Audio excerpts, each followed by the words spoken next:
সবাইকে শুভেচ্ছা। আমরা গতকালকে আরেকটা আমাদের 25 সালের 5ই অগাস্ট এসেছে, আজকে 6ই অগাস্ট।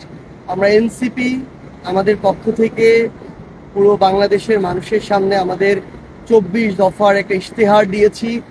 এই 24 দফার ইশতেহারে 21 নম্বর যে দফা, সেখানে ছিল যে জলবায়ু সহনশীলতা এবং নদী ও সমুদ্র রক্ষা। বাংলাদেশের আমাদের যে সমুদ্র সীমা, এই সমুদ্র সীমা কিন্তু এখন আমাদের যে ল্যান্ডের যে সীমা এর কাছাকাছি প্রায় সমপরিমাণ। তো আমাদের একটা বিশাল অপার সম্ভাবনার জায়গা হচ্ছে আমাদের এই সমুদ্র।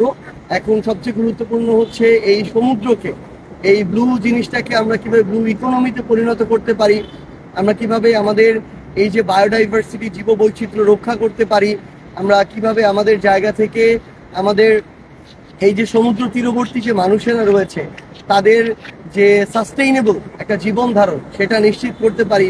কিংবা আমাদের খুব স্বাভাবিকভাবেই আমরা দেখছি যে গ্লোবাল ওয়ার্মিং এর কারণে সমুদ্র পৃষ্ঠের যে উচ্চতা সেটা বৃদ্ধি পাচ্ছে, পৃথিবীর তাপমাত্রা বৃদ্ধি পাচ্ছে। তো এর ফলে কিন্তু আমাদের সমুদ্র উপকূলীয় বিশাল একটা জনগোষ্ঠী অদূর ভবিষ্যতে, আমরা যেটা প্রত্যাশা করি না তেমনটি হতে পারে যে সেই আমাদের ভূমিগুলো কিংবা বসত বাড়িগুলো সমুদ্র গর্ভে চলে যেতে পারে। তো সেই জায়গায় আমাদের প্রয়োজনীয় ব্যবস্থা নেওয়া এবং আমাদের এ সকল জায়গা থেকে সরকারের কিছু গুরুত্বপূর্ণ দায়িত্ব রয়েছে। যেমন এই যে পূর্বাভাসগুলো দেয়া হয়, এগুলো যেন অন্তত একটা নির্ধারিত সময়ের পূর্বে দেয়া হয়, যেন এর ফলে মানুষের যে ক্ষয়ক্ষতি হওয়া এটা যেন কমে আসে। ওইটুকু জায়গায় আমাদের সক্ষমতা অর্জন করা প্রয়োজন। আমাদের এই সমুদ্র, আমরা এখন কক্সবাজারে আছি, এই সমুদ্রটাকে যেন আমরা আমাদের সম্পদে পরিণত করতে পারি। সর্বোচ্চ ধরনের খনিজ সম্পদ থেকে শুরু করে এগুলো যেন আরোহণ করতে পারি এবং এই আহরণটা যেন খুব স্বাভাবিকভাবে সাস্টেইনেবল ওয়েতে হয়, এগুলো আমাদের নিশ্চিত করা প্রয়োজন। এবং আমাদের দিন শেষে যদি আমরা আমাদের নদীকে রক্ষা করতে পারি, সমুদ্রকে রক্ষা করতে পারি, আমরা মাছে ভাতে বাঙালি বলতাম নিজেদেরকে, সেই আমাদের মৎস্য সম্পদের যে বিশাল এক আধার সেটা কিন্তু আমাদের নদী এবং সমুদ্র, এবং আমাদের যোগান আসে এখান থেকে। সো আলটিমেটলি আমাদের সব কিছু জীবন ধারণ, চলাচল, বসত বাড়ি, খাওয়া দাওয়া, লাইফস্টাইল আমাদের নদী এবং সমুদ্রের সাথে জড়িত। আমাদের এই জন্য আমরা মনে করি যে আমাদের এই টেকসই নদী এবং সমুদ্র আমাদের দরকার। এবং দিন শেষে আমাদের এই যে জলবায়ু, আজকে আমরা দেখতেছি যে কক্সবাজারে যেখানে সেখানে কয়েকটা ইট পাথর বালি এনে বিভিন্ন বিল্ডিং তুলে ফেলা হচ্ছে, কোনো ব্যবস্থাপনা নাই। যেখানে সেখানে মানুষ জমি দখল করছে, যেখানে সেখানে সরকারিভাবে সরকারের বিভিন্ন লোককে টাকা দিয়ে অবৈধভাবে লিজ নিচ্ছে।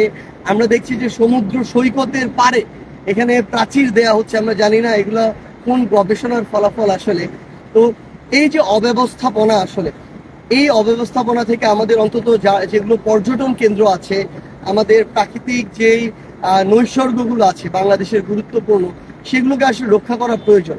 দিন শেষে এই পরিবেশটা যদি না থাকে তাহলে গ্লোবালি আমাদের জলবায়ু দিন দিন নষ্টের দিকে যাবে।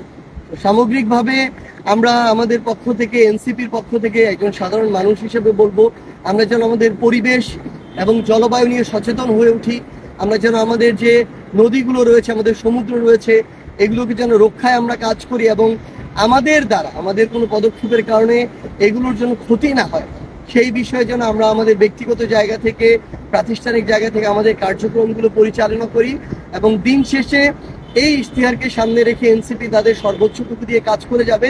ইনশাল্লাহ আমরা একসাথে আমাদের এই যে কাঙ্ক্ষিত বাংলাদেশ, যেই বাংলাদেশে আমরা সুন্দর করে আমাদের পরবর্তী প্রজন্ম সহ পরবর্তী প্রজন্মকে সামনে রেখে বেঁচে থাকতে চাই, সেই বাংলাদেশ আমরা গড়ব যেখানে গ্লোবাল ওয়ার্মিং এর যে একটা প্রভাব, এই প্রভাব তুলনামূলক কম থাকবে। কার্বন নিঃসরণ করে ওই উন্নত যাদেরকে বলা হয় দেশ, তারা আর ভুক্তভোগী হয়ে আমরা। আমাদের এই বিষয়ে বৈশ্বিকভাবে আমাদের সকল দাবিগুলো তুলে ধরতে হবে এবং আমরা যেন সকলে সচেষ্ট হই। আমরা যত্রতত্র প্লাস্টিক ব্যবহার এটা যেন বর্জন করি আমাদের জায়গা থেকে।